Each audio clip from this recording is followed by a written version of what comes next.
እግዚአብሔር ቃየን ባቀረበው መስዋዕት ችግር የለበትም። መስዋዕቱ ላይ አይደለም ችግሩ ራሱ አቅራቢው መስዋዕቱን አቅራቢው ላይ ነው። ለዚህ ነው ምን አለው? መልካም ብታደርግ ፊትህ የሚበራ አልነበረምን? ዳዊት አለርት ስለሆነ ከእግዚአብሔር ጋር የሆነ ነገር ሲዛባበት ጓዳውን መፈተሽ ይፈልጋል። ወደ ኋላ ዞር ማለት ይፈልጋል።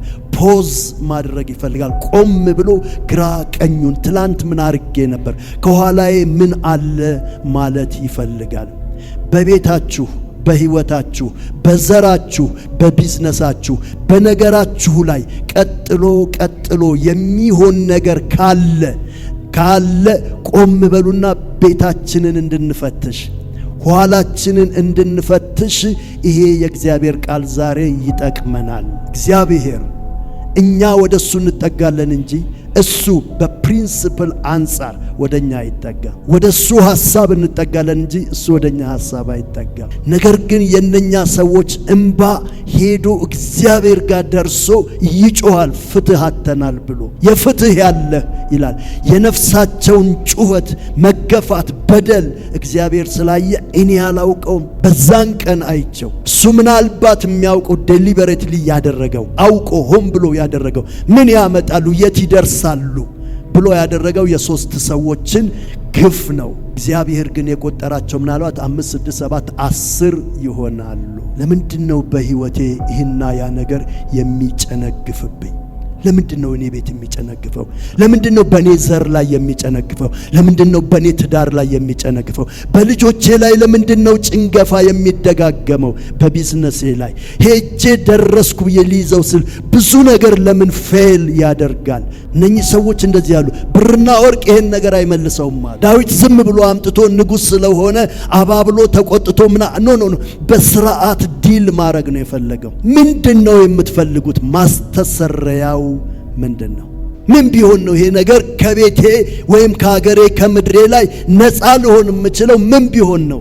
የኃጢአታችን እኩል ሚዛን ነገሩን ሊውጠው ሊያመክነው ይሄንን መርገም ከሀገሬ ላይ ሊያነሳ የሚችል ምንድነው ሲሉት ሰዎቹ ወርቅ እንዳሰጡን በወርቅ አንደራደርም፣ ብርም እንዳሰጡን በብርም አይደለም፣ ምን ህይወት ስለጠፋብን ህይወት በህይወት።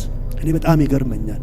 ነፍስ ካወቅኩ ጀምሮ ኬንያ፣ ታንዛኒያ፣ ዩጋንዳ ጦርነት ውስጥ ገብቶ አያውቅም። ዋይ ዊ ለምንኛ? እኔ 50 ዓመቴን እንግዲህ ነፍስ ካወቅኩኝ የጦርነት ወሬ ነው የምሰማው እስካሁን ድረስ ያለው። ዋይ ዊ ማን ያላወራረድነው ነገር እንደ ሀገር አለ? ያላወራረድነው ነገር እንደ ቤተሰብ አለ? እስኪ ወደ ስር እንግባ፣ ወደ ቤታችን እንግባ፣ ወደ ዘሮቻችን እንግባ፣ ወደ ራሳችን ስልጣን ስንይዝ፣ ጉልበታም ስንሆን፣ በውበታችን መጥፎ ዘር ዘርተን አልፈናል። የእግዚአብሔር ደካማ ጎኑን ልነግራችሁ ነው። እግዚአብሔር በምንም አይሸነፍም። ደሞስ እግዚአብሔር ደካማ ጎን አለው እንዴ? ኧረ በፍጹም አይታሰብም። አለው።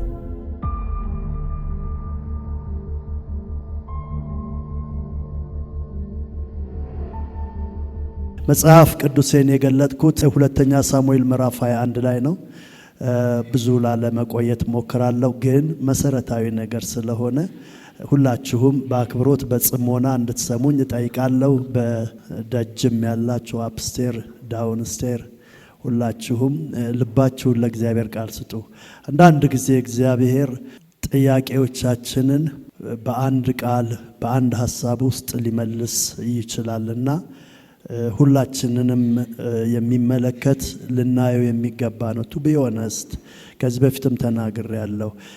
ባዕድ አምላኮች ጋር ወይም ሌላ አማልክቶች ጋር ስንሄድ ስለ ህይወታችን ምንም ኮንሰርንድ አይደሉም፣ አያገባቸውም፣ ግድ የላቸውም። ዋናው ነገር ለነሱ የምንሰጠው ነገርና ለነሱ የምንሰዋውን መስዋዕት ነው። እግዚአብሔር ግን መጀመሪያ የሚያየው እኛን፣ ቀጥሎ በእኛ ውስጥ ደግሞ የኛ የሆነውን ነገር ነው። በዚህ እንዳትሞኙ አደራ ልል ፈልጋለሁ። እግዚአብሔር ቃየን ባቀረበው መስዋዕት ችግር የለበትም። መስዋዕቱ ላይ አይደለም ችግሩ ራሱ አቅራቢው መስዋዕቱን አቅራቢው ላይ ነው። ለዚህ ነው ምን አለው? መልካም ብታደርግ ፊትህ የሚበራ አልነበረምን? አሁንም ኃጢአት በደጅህ ያደባል፣ ፈቃዱም ወደንተ ነው፣ ቀድመህ ንገስበት አለውና ምንድነው እያለ ያለው? መልካም ብታደርግ ፊትህ የሚያበራ አልነበረምን አለውና ለካ ችግሩ ያኛው በግ ስላቀረበ ይሄኛው እህል ስላቀረበ ሳይሆን ችግሩ ከአቅራቢው እንጂ ከቀረበው ነገር አይደለም። በዚህ ሐሳብ ላይ የምናየው መሰረታዊ ነገር አለ። ክርስቶስ ኢየሱስንም የሚጠቁመን ነገር አለ።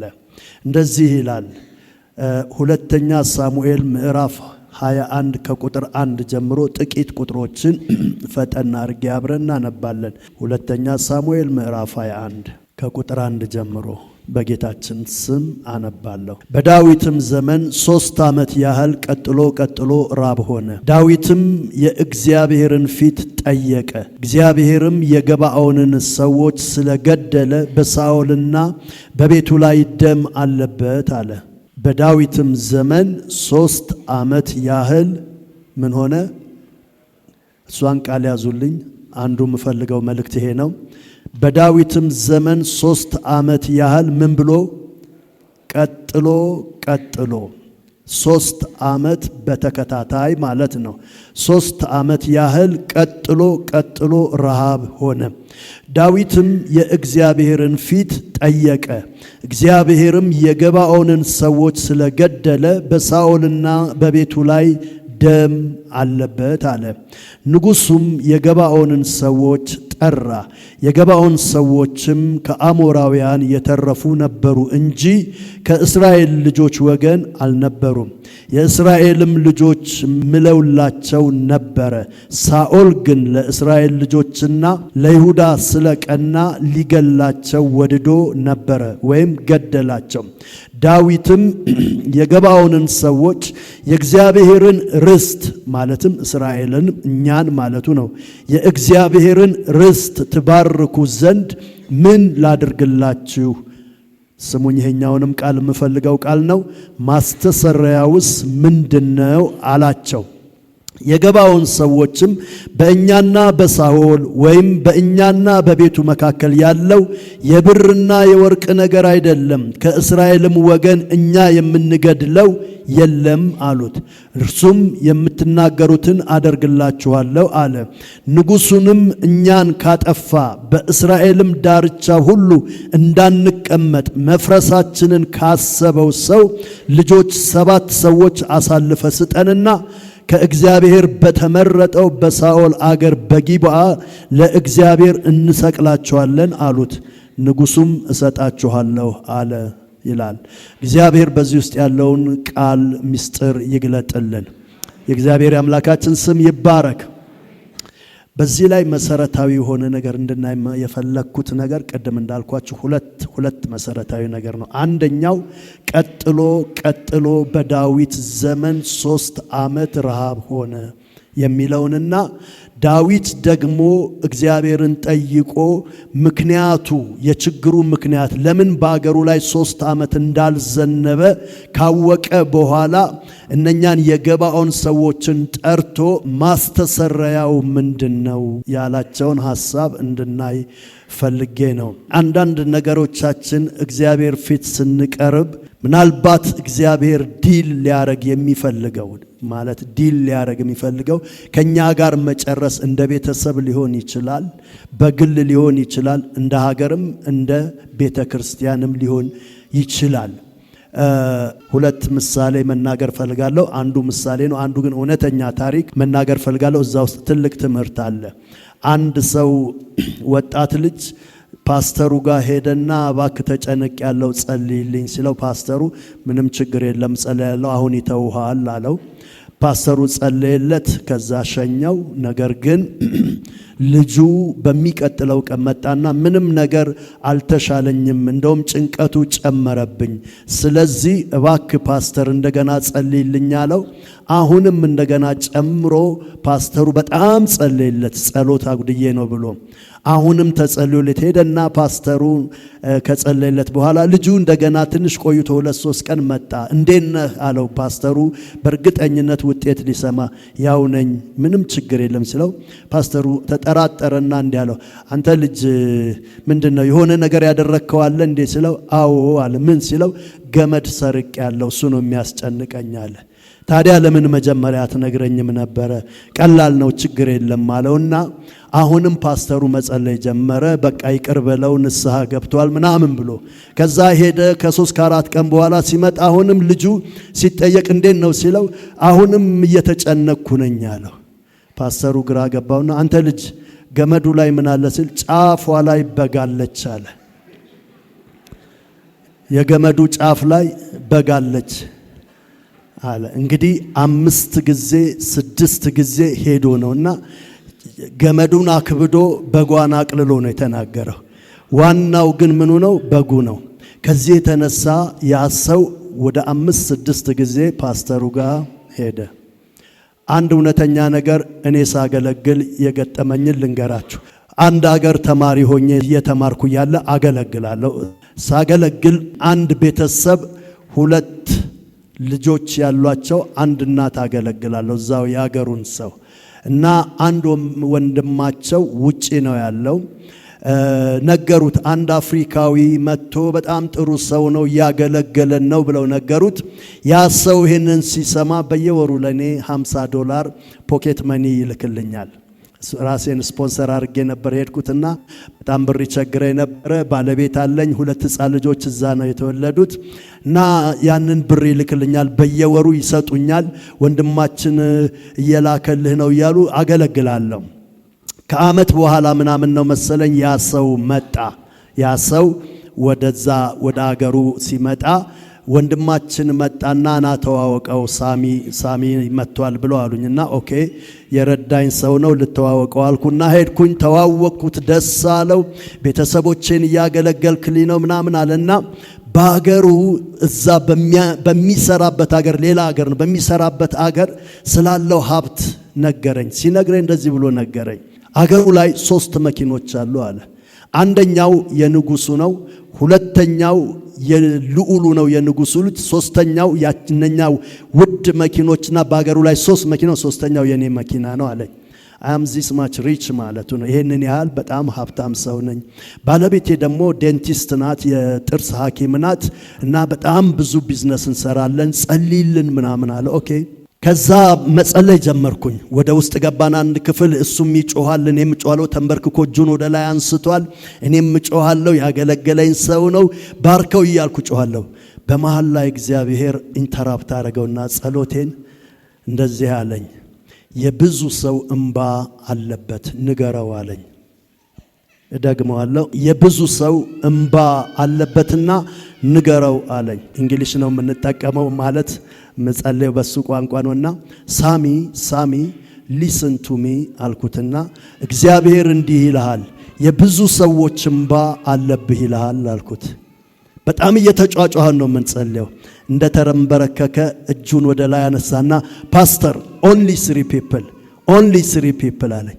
የ3 ሰው እንባ ብቻ ነው ያለብኝ፣ የ3 ሰው እንባ ብቻ ነው ያለብኝ አለ። ሌላም ደግሞ ነገር ጸልይልኝ ለሚስቴና ለኔ አለኝ። ምን ነው አልኩት። ሚስቴ ሌሊት የምትተኛው 7 ሰዓት ወይም 8 ሰዓት ነው ከስራ ገብታ፣ እሷ እስክትተኛ ድረስ እጠብቃለሁ አለኝ። ለምን አልኩኝ። እሷ ካልተኛች አልተኛም አረጋግጬን። ለምን ስል ትገለኛለች እያልኩ ስለምፈራ በትክክል መተኛቷን ካረጋገጥኩ በኋላ ነው የምተኛው አለኝ። እና 3 መኪና አለ በአገሩ፣ አንዱ መኪና የኔ ነው። ከአገሩ ሁሉ ህዝብ አንዱ መኪና የኔ ነው ያለ ሰው እንቅልፉን ግን በሰቀቀን የሚተኛ አንድ አልጋ ላይ ከምትተኛ ሚስቱ ጋራ ሳይተማመን የሚተኛ ሰው ነው።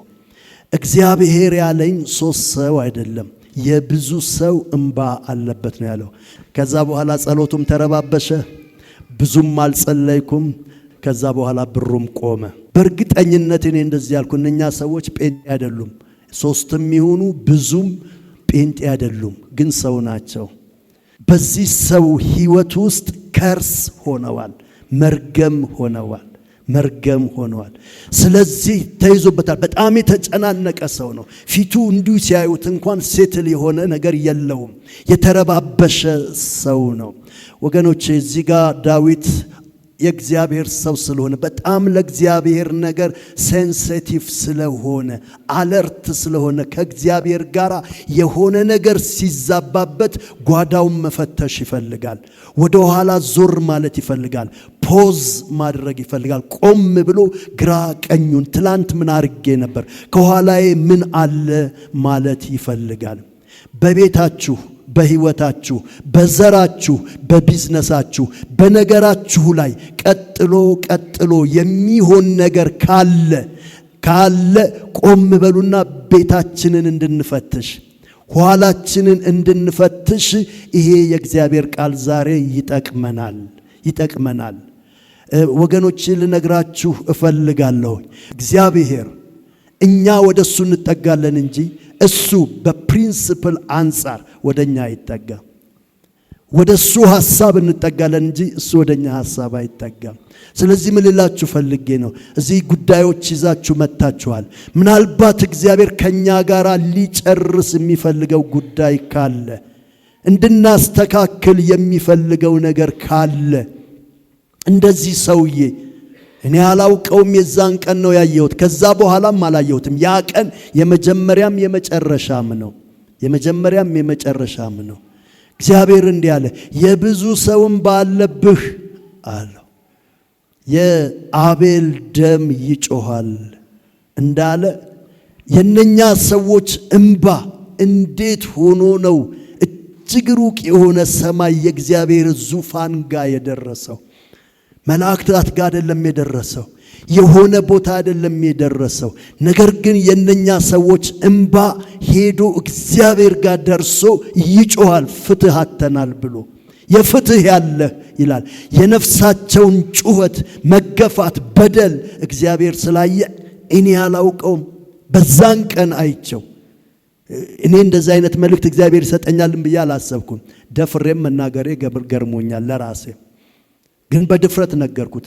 እግዚአብሔር እንዲህ ይልሃል ስለው አዎ ልክ ነው፣ ኦንሊ 3 ፒፕል አለኝ። እሱ ምናልባት የሚያውቀው ዴሊበሬትሊ ያደረገው፣ አውቆ ሆን ብሎ ያደረገው፣ ምን ያመጣሉ የት ይደርሳሉ ብሎ ያደረገው የ3 ሰዎችን ግፍ ነው።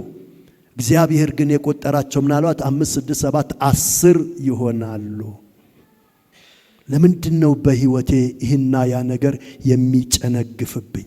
ለምንድነው እኔ ቤት የሚጨነግፈው? ለምንድነው በኔ ዘር ላይ የሚጨነግፈው? ለምንድነው በኔ ትዳር ላይ የሚጨነግፈው? በልጆቼ ላይ ለምንድነው ጭንገፋ የሚደጋገመው? በቢዝነሴ ላይ ሄጄ ደረስኩ የሊይዘው ስል ብዙ ነገር ለምን ፌል ያደርጋል? ምናልባት ከኋላ ሌላ ነገር ይኖር ይሆንን? ዳዊት የነገሩን ምንጭ ማወቅ ፈለገ። የነገሩን መነሻ ሄዶ ማድረቅ ፈለገ። እነኚህ ሰዎች እንደዚህ ያሉ፣ ብርና ወርቅ ይሄን ነገር አይመልሰውም አሉ። ዳዊት ዝም ብሎ አምጥቶ ንጉሥ ስለሆነ አባብሎ ተቆጥቶ ኖ በስርዓት ዲል ማድረግ ነው የፈለገው። ምንድነው የምትፈልጉት? ማስተሰረያው ምንድነው? የመልእክቴ ርዕስ ይሄ ነው። ማስተሰረያው ምንድነው?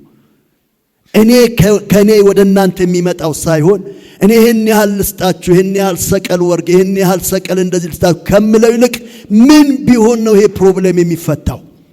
ምን ቢሆን ነው ይሄ ነገር ከቤቴ ወይም ከሀገሬ ከምድሬ ላይ ነፃ ልሆን የምችለው? ምን ቢሆን ነው? ምዕራፍ 19 የሉቃስ ወንጌል ላይ ዘሆል ስቶሪ ኦልሞስት ከቁጥር 1 እስከ ቁጥር 11 ድረስ ስለ አንድ ሰው ታሪክ ይናገራል። ዘኬዎስ የሚባል ሰው እና በጣም የገረመኝ ነገር ጌታ ኢየሱስ ክርስቶስ ወደሱ ቤት ከገያችን ፓርት ነው የምፈልገው። ከገባ በኋላ ዘኬዎስ አንድ ነገር አደረገ። ማንም ሳይለው ምንም ሳያደርግ አንድ ነገር ነው ያደረገው። ብዙ ነገር ሊያደርግ ሲል አንድ ነገር ግን የሚከነክነው አለ ማለት ነው። አንድ ነገር የሚወቅሰው አለ ማለት ነው። በግፍ የወሰደው ነገር አለ ማለት ነው። ቀራጭ ነው። ሰው እያስጨነቀ እያስለቀሰ የወሰዳቸው ብዙ ብሮች ስላሉ 4 እጥፍ እሰጣለሁ እያለ እያወጣ እንደዚህ ያደርጋል ብሎ መናዘዝ ጀመረ። ኢየሱስ ወደ ቤቱ ሲገባ ኢየሱስ የኛ መስታወት ነው። እርሱን ስናይ በእርሱ ውስጥ ራሳችንን እናያለን። who we are, where we are የት እንዳለንና ማን እንደሆንን ስለምናይ የመናገርም አቅም አይኖረንም። አንድ የቴዎሎጂ ጸሐፊን ሲሰብክ ምን አለ? በእግዚአብሔር ፊት ኃጢአተኞች በቁጣው ዙፋን ፊት ወይም በነጩ ዙፋን ፊት ለፊት ከሚቆሙ ከሙታን ተነስተው ቀጥታ ወደ ሲኦል ቢሄዱ ይቀላቸዋል አለ። ከሙታን ተነስተው የእግዚአብሔርን ፊት ሳያዩ ራሱ የእግዚአብሔርን ፊት ማየት ለነሱ ሌላ ሲኦል ነው። ጌታ ግን ያደርጋል። ሳይወዱ የግዳቸውን የምድሪቱ ኃጢአተኞች ሁሉ የግዳቸውን ሲኦልም ቢገቡ ሳያዩት አይገቡም። ለዚህ ነው ራእይ ምዕራፍ 1 ቁጥር 7 ምን ይላል? የወጉትም ያዩታል። በዛ ፓኒሽ ያረጋቸዋል፣ በዛ ይቀጣቸዋል። የወጉትም ያዩታል። የወጉት ሳያዩት ሲኦል አይገቡም። ሲኦል ይገባሉ ግን ዝም ብሎ አይገቡም። ለነሱ ሳያዩት ቢገቡ ቀላል ነው። ነገር ግን አይተውት ይገባሉ። ያኔ ቶርችድ ይሆናሉ፣ ይሰቃያሉ፣ ቶርሜንትድ ይሆናሉ። እሱን ነበር የወጋ ነው። ምን ሆነን ነው እስኪሉ ድረስ ይሄ ሰው ቅድም እንዳልኳችሁ ማስተሰሪያው ምንድነው? what is the equivalent of our sin? የኃጢአታችን እኩል ሚዛን ነገሩን ሊውጠው ሊያመክነው ይሄንን መርገም ከሀገሬ ላይ ሊያነሳ የሚችል ምንድነው ሲሉት ሰዎቹ ወርቅ እንዳሰጡን በወርቅ አንደራደርም፣ ብርም እንዳሰጡን በብርም አይደለም፣ ህይወት ስለጠፋብን ህይወት በህይወት ነው አሉ። ህይወት በህይወት እና ምን እናድርገላችሁ? ሌላ ዘር አንፈልግም፣ እስራኤላውያንም ጋር ጉዳይ የለንም። የገደለን ሳኦል አዎ ሞቷል፣ የሱ ዘር ይፈለግልንና 7 ልጆች ይሰጡን ተመርጠው የሱን ልጆች ስጡን አለ። 7 ልጆች ኢኖሰንት፣ ምናልባት እነሱ እኮ ገና አልተወለዱም። ሳኦል ያንን ክፋት ሲያደርግ ዘሩ አልተወለደም። ለዘሩ መርገም ጥሎ ነው ሄደው። ምናልባት ወላጆቻችን ዘርተው የሄዱት ነገር፣ አያቶቻችን ዘርተው የሄዱት ነገር ነገራችንን ዛሬ ይዞ ጭንጋፍ በጭንጋፍ ያደረገ ያጨነገፍብን ነገር ቢሆን የምናውቀው ወገኖቼ፣ ነገራችንን የያዘብን ነገር ምንድነው? we have to be serious። አንዳንድ ጊዜ እንደክማለን። በዳዊት ዘመን ቀጥሎ ረሃብ ሆነ። ዳዊት ግራ ገባው። ምን አጠፋው? ምን አደረኩኝ? ሲያየው ራሱን እሱ ጋር ምንም ነገር አላየም። ምንም ሊያስተውስ የሚችለው ነገር የለም። ከዛ በኋላ እግዚአብሔርን ልጠይቃልና ሲጠይቅ እግዚአብሔር ቸር ነው። ድብብቆሽ ከኛ ጋር የሚጫወት አምላክ አይደለም፣ የሚያሰቃይ አምላክ አይደለም። አዎ ችግር አለ አለው። ልክ አካን እርም እንደደበቀ በአንድ ሲንግል ሰው የተነሳ ያ ሁሉ ማህበሩ ተሸናፊ ሆነ፣ ተሸነፈ። ኢያሱ ደነገጠ። ምን ነው እግዚአብሔር በታላላቆች ላይ ድል ሰጠን፣ በእነኚህ ጋይ በሚባሉ በእነኚህ ጥቂት ህዝቦች እንዴት ተሸነፍን? እንዴት አዋረድከን? ሲል እርም አለ አለ እግዚአብሔር። እርም አለ። ችግሩ እሱ ነው፣ እርም ስላለ ነው አለው። ለካ ዳዊት ሲነግስ እርም ያኛው ሰው ንጉስ ጥሎ ነው የሄደው። እንደ ሀገርም እናስብ። እኔ በጣም ይገርመኛል። ነፍስ ካወቅኩ ጀምሮ ኬንያ፣ ታንዛኒያ፣ ዩጋንዳ ጦርነት ውስጥ ገብቶ አያውቅም። why we ለምንኛ?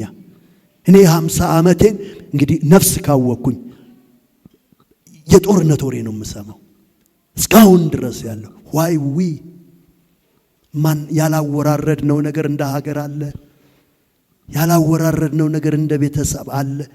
እስኪ ወደ ስር እንግባ፣ ወደ ቤታችን እንግባ፣ ወደ ዘሮቻችን እንግባ፣ ወደ ራሳችን።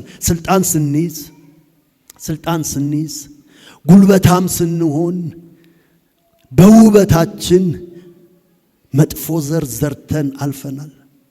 እንደ አዲስ አንድ ቃል ወደ ውስጥ ሰሞኑን እየመጣን ሰው የዘራውን ያንኑ የሚል ቃል ተጽፏል። ያንኑ አንድ ደግሞ ተዘርቶ አንድ አይበቅልም። አንድ ተዘርቶ ብዙ ነው የሚበቅለው። ላስፈራራችሁ አይደለም፣ ላስደነግጣችሁ አይደለም። ኦፕራሲዮንም እኮ ሰውነት ይቀደዳል፣ ግን ይፈውሳል። ፔንፉል ነው ግን ሂሊንግ አለው። የድሮ አባቶቻችን ኮሶ ይጠጡ ነበረ። በጣም ቢተር ነው፣ ቀምሻለሁ። በጣም ግን ቶታል ሂሊንግ አለው። ዛሬ በጭንገፋ ብዙ ነገሮቻችሁ የተመቱባችሁ አላችሁ። ቤተሰብም የምንጠይቀው ካለ መጠየቅ ነው። ራሳችንም ጥለን የመጣነው ነገር ካለ በጣም ደስ የሚለው ነገር እግዚአብሔር ለመማር ቅርብ ነው። ይህን ቃል ልጠቀም፣ በጣም ልባችሁን ጠብቁልኝ። የእግዚአብሔር ደካማ ጎኑን ልነግራችሁ ነው። ልባችሁን ጠብቁ። የእግዚአብሔር ደካማ ጎኑን ልነግራችሁ ነው። እግዚአብሔር በምንም አይሸነፍም። ደሞስ እግዚአብሔር ደካማ ጎን አለው እንዴ? ኧረ በፍጹም አይታሰብም። አለው። የእግዚአብሔር ደካማ ጎን በንስሐ ሰው ያሸንፈዋል። በንስሐ ማንም ሰው እግዚአብሔርን ያሸንፈዋል። ዛሬ የእግዚአብሔርን ደካማ ጎን ነግሬያችኋለሁ። እግዚአብሔርን ማሸነፍ ትፈልጋላችሁ? እግዚአብሔር በንስሐ ይሸነፋል።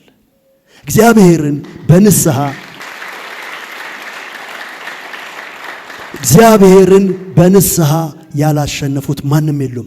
የመጨረሻው ኃጢአተኞች እና አክዓብ በንስሐ አሸንፈውታል። አክዓብ በእግዚአብሔር ፊት የእግዚአብሔርን ቃል ሲሰማ ቅስስ ብሎ በፊቱ ሄደ።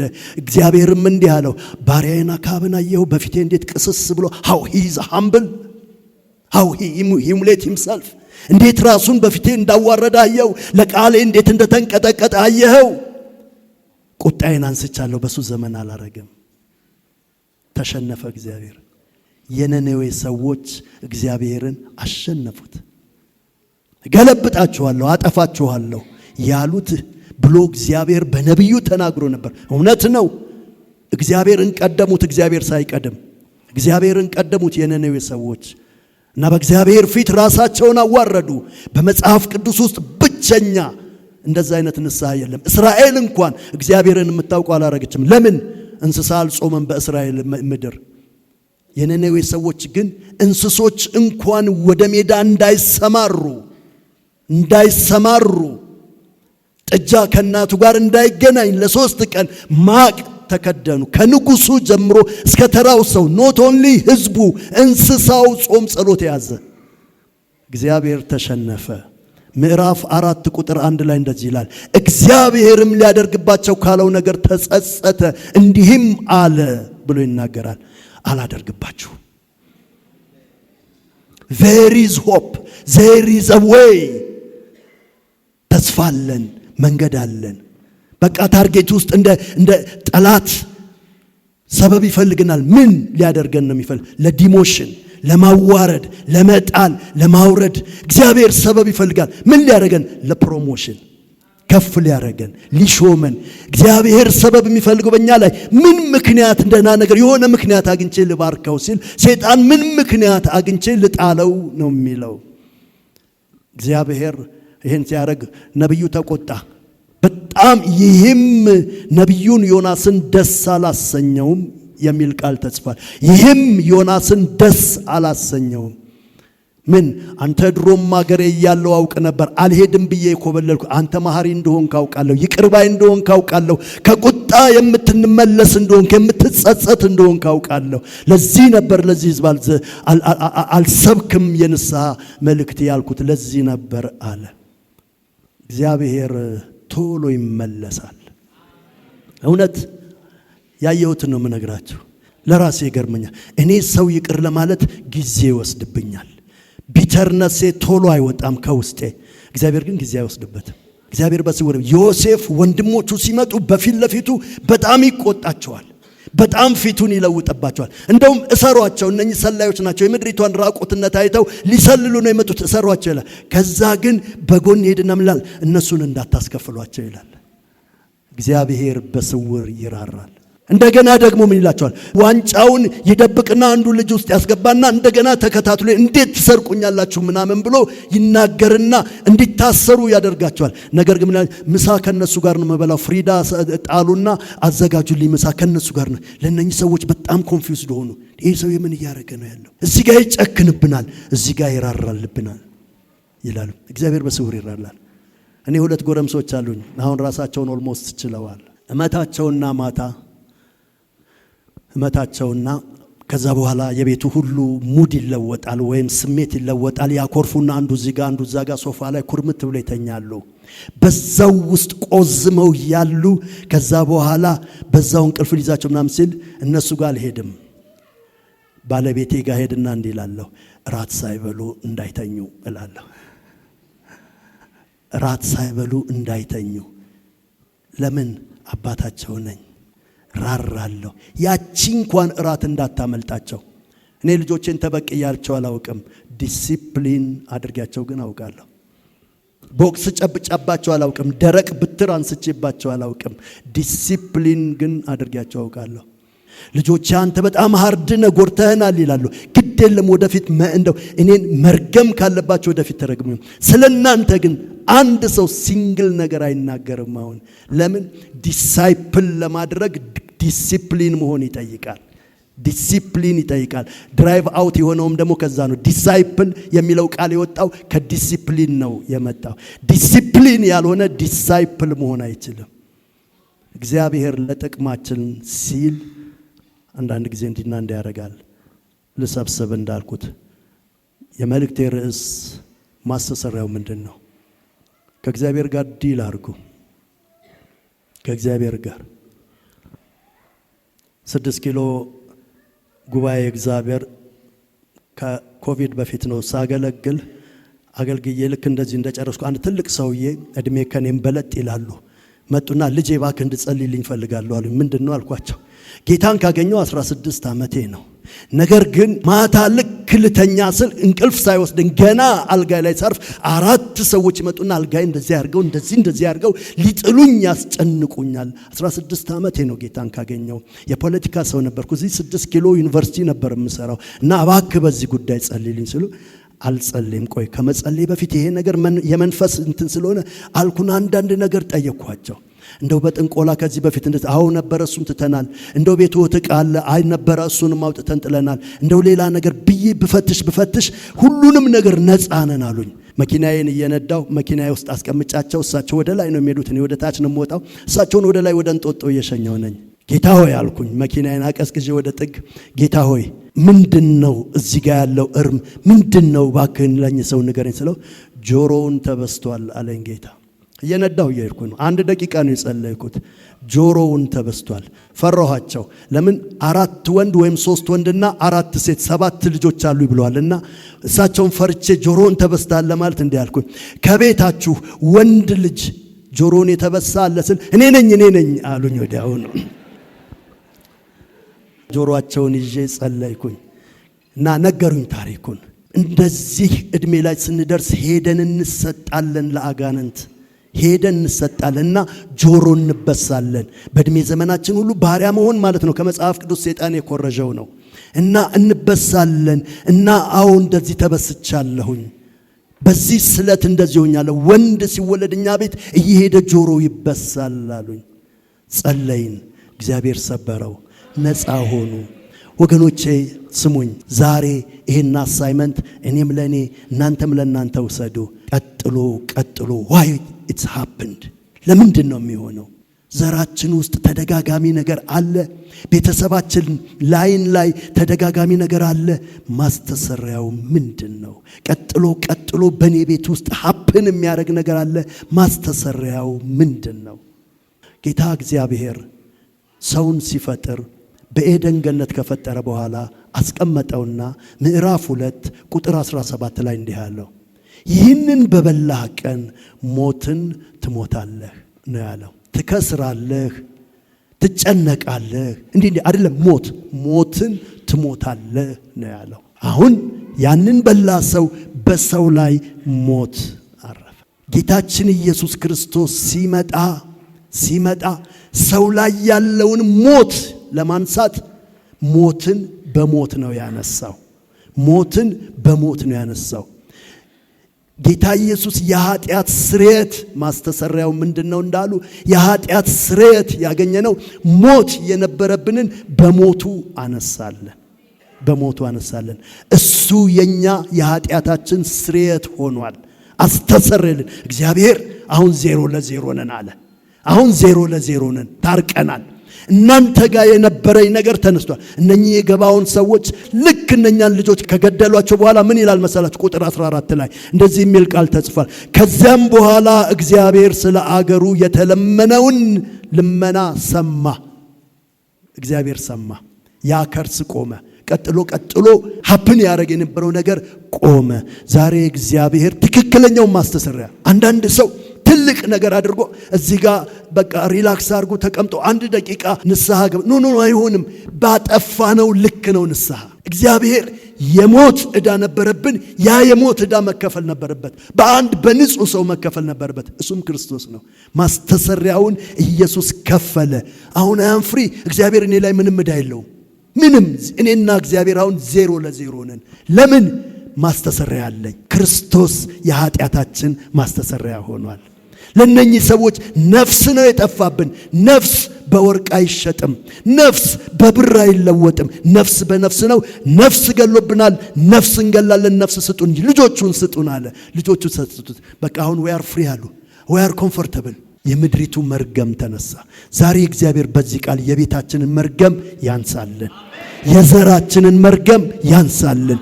በእኛ ቤት ውስጥ ቀጥሎ አገልጋይ ሆነን በእግዚአብሔር ቤት እያለን ሀፕን የሚያደርጉ ነገሮች ዛሬ እግዚአብሔር እልባት ያዘጋጅላቸው። ዛሬ እግዚአብሔር በ4 ነጥብ ይዝጋቸው። እኔና እናንተ ግን እዚህ ቤት መተን አይደለም፣ ጓዳችን ገብተን። ባለፈው ያልኳችሁ ሰው ይሄ ሰው ነው። መጥቶ እንዲያል 11 ዓመት ልጄን አላየሁም፣ እባክህ ፓስተር ጸልይ፣ ሚስቴንም ልጄን አላየሁም አለኝ። እኔ አሁን ጸልዬ በ5 ደቂቃ ላሰናብት እችላለሁ። እኔ ግን ምነግር አልኩት 3 ቀን ጾም ጸልይ፣ ይህንን አድርግ አልኩት። ከዛ ከአንድ 15 ቀን ነው ከ20 ቀን በኋላ መጣ እና አደረክ ስለው አዎ ጥሩ ቦታ አገኘውና ፓስተር እንዳልከኝ አደረኩ። በ15 ቀኑ ይሁን በ3ኛ ሳምንቱ ልጁን ሳያውቀው ልጁና ሚስቱ እዚህ ቸርች መጥተው ተገናኙ። ሮጦ መጣና እንዲያ ፓስተር ልጄን አገኘሁት ብሎ አቅፎት መጣ። ከ11 ዓመት በኋላ የልጄን ፊት አየሁት። እግዚአብሔር ይመልሳል ወገኖቼ። ይኸው ሕያው ምስክር እዚህ ጋር አለ። ከ11 ዓመት በኋላ ልጆቼን አላየሁም ያለ ምን አደረገ? ዛሬ ወገኖቼ እዚያው ንስሐ እንግባ ብዬ በ1 ደቂቃ አይወራረድም። ቴክ ዩር ታይም፣ ጊዜ ውሰዱና ከእግዚአብሔር ጋር ዲል አርጉ። ወንዶቹኑ ሴቶቹኑ እንደ ቤተሰብ አድርጉ። ቤታችሁ ግቡ። እግዚአብሔር በአንድ ቃል በሱ አፍ ይፈታናል። አሜን። በአንድ ቃል ጓዳችንን ዘግተን በእግዚአብሔር ፊት የምናውቀውን ነገር 1 2 3 4 ብለን የምናውቀውን ነገር ያሰቃያችናቸው ሰዎች አሉ። ከቤቶቻችን ሰራተኛ ጀምሮ ልጆቻችንን ረግመውብን ይሆን? በስራ ቦታ ምሬት በሰው ውስጥ የተፈጠርንባቸው ይሆን? ገንዘብ ነጥቀናቸው። ቅድም እንዳልኩት እንደዛ ሰውዬ only 3 people አለ። ላባቸውን ወስዶ ነው ማለት ነው። ላባቸውን አስቀርቶ ነው ማለት ነው። ዛሬ ከኤቲክስ በጣም ወጥተናል። ብዙዎቻችን ወጥተናል። የሰው ዕዳ፣ የሰው ገንዘብ፣ ሰው ያለቀሰበት እጃችን ላይ አለ። ፕሊስ ዲል አርጉ። ከዛ በኋላ ነገራችሁ ይቀላል። ኢዮብ ምዕራፍ 22 ላይ ወደ ቁጥር 21 ላይ ይላል አሁንም ከእግዚአብሔር ጋር ተስማማ መልካምም ይሆንልሃል ይላል። እግዚአብሔር አምላክ ይባርካችሁ። መልእክቴን ጨርሻለሁ።